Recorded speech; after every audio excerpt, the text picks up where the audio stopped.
అండి అందరికీ welcome to Rangoli by CSHR channel.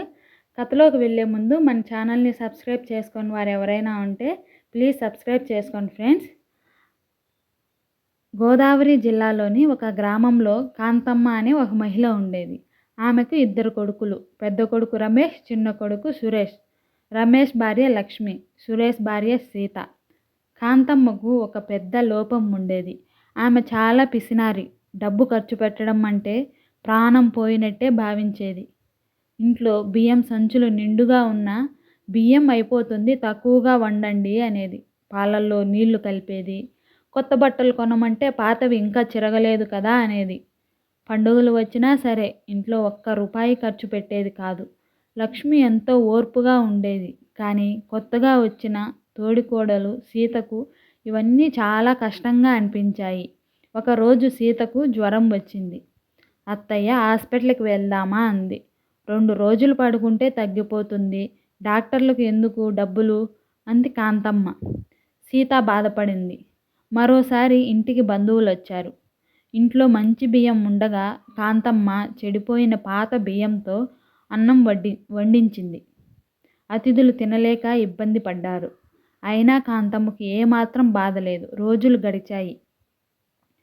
ఒకరోజు దగ్గరకు తీసుకువెళ్ళారంటే మార్చాలని నిర్ణయించుకుంది. డబ్బులు ఖర్చు అవుతాయి కానీ గొడవలతోనే ఉంటే సరిపోతుంది. కొన్ని రోజుల తర్వాత ఆశ్చర్యపోయింది. మోకాలు నొప్పి ఎక్కువగా లేకపోయేది. డబ్బు ఖర్చు చేయడం మీకు ఇష్టం ఉండదు కదా అత్తయ్య అంది సీత. కాంతమ్మ మౌనంగా ఉండిపోయింది. మరుసటి రోజు కళ్ళద్దాలు విరిగిపోయాయి. కొత్తవి తెప్పించు అంది కాంతమ్మ. సీత నవ్వుతూ పాతవే ఉన్నాయి కదా, కొంచెం కష్టపడి చూడండి అంది. ఇప్పుడు కాంతమ్మకు కోపం వచ్చింది.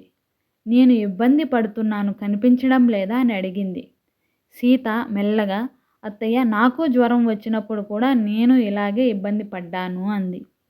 కాంతమ్మ ఒక్కసారిగా మౌనమైంది. కొన్ని రోజుల తర్వాత గ్రామంలో ఒక సంఘటన జరిగింది. కాంతమ్మ చిన్ననాటి స్నేహితురాలు సావిత్రమ్మ తీవ్ర అనారోగ్యంతో చనిపోయింది. ఆమె కూడా కాంతమ్మలాగే చాలా పిసినారి. డబ్బు దాచేది కానీ తన ఆరోగ్యంపై ఖర్చు పెట్టలేదు. చివరికి 1,00,000 రూపాయలు బ్యాంకులో ఉండిపోయాయి. ఆమె మాత్రం ప్రాణాలు కోల్పోయింది. ఈ విషయం విన్న కాంతమ్మకు రాత్రంతా నిద్ర పట్టలేదు. ఇంత డబ్బు దాచుకొని ఉపయోగం ఏమిటి అని ఆలోచించింది. మరుసటి రోజు సీత దగ్గరకు వెళ్ళి, సీతమ్మ నువ్వు నా మీద కోపంగా ఉన్నావా అడిగింది. లేదత్తయ్య అంది సీత. నాకు ఇప్పుడు అర్థమైంది. డబ్బు దాచడం తప్పు కాదు, కానీ అవసరమైన చోట ఖర్చు పెట్టకపోవడం పెద్ద తప్పు అంది కాంతమ్మ. సీత కళ్ళల్లో ఆనందం కనిపించింది. ఆ రోజు నుంచి కాంతమ్మ పూర్తిగా మారిపోయింది. ఇంట్లో అందరికీ మంచి భోజనం పెట్టేది. అవసరమైనప్పుడు డాక్టర్ దగ్గరకు తీసుకువెళ్ళేది. పండుగలకు కొత్త బట్టలు కొనిపెట్టేది.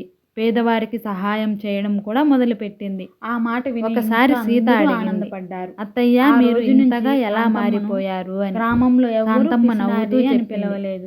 డబ్బు మన కోసం ఉండాలి, మనం డబ్బు కోసం కాదు. డబ్బు మన వాళ్ళు సంతోషంగా ఉండడం అవసరమైన సంపద ఇంకేదీ లేదు. పెట్టకపోతే ఆ డబ్బు విలువ లేనిది.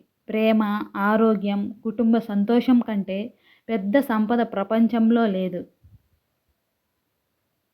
ఈ వీడియో మీకు నచ్చితే లైక్ చేసి షేర్ చేసి కామెంట్ చేయండి ఫ్రెండ్స్.